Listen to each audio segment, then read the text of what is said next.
अस्सलाम वालेकुम वरहमतुल्लाहि वबरकातुहू। प्यारे दोस्तों, मैं मोहित कुमार वधिक तफ़सीली ॻाल्हि ॿोल शुरू कर खां यूट्यूब चैनल मेहरबानी करे चैनल खे सब्सक्राइब करे घंटी जे बटन ते क्लिक करे नोटिफिकेशन ऑल करे सब्सक्राइब करण सां जेको बैलेंस को न वेंदो ऐं असांजी काफ़ी हौसला अफ़ज़ाई थींदी तव्हांखे वधीक वीडियो ॾिसण वटा मिलंदा। जी प्यारे दोस्तों, त ज़ारनी ड्रामो जेको आहे हुनजो फर्स्ट एपिसोड जेको आहे अची वियो आहे सिंध टीवी ते जेको आहे त सूमर वारे ॾींहुं असां पाण बि कल्ह ॾिठो आहे जेको एपिसोड आयो हुयो ऐं तव्हां सभिनी दोस्तनि ॾिठो हूंदे न ॾिठो आहे त महिरबानी करे जेको आहे एपिसोड वञी ॾिसे।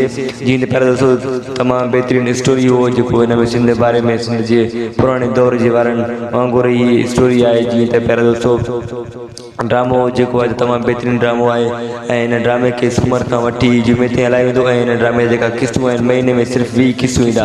ऐं जेकॾहिं दोस्त तव्हांखे हीउ ड्रामो पसंदि आयो हुजे त महिरबानी करे असांजे यूट्यूब चैनल खे सब्सक्राइब कंदा ऐं तमामु स्टोरी ॾिसण लाइ चैनल खे सब्सक्राइब कंदा। प्यारे दोस्तों, अल्लाह पाक तव्हांखे ख़ुशि रखे ऐं सदाईं आबाद रखे।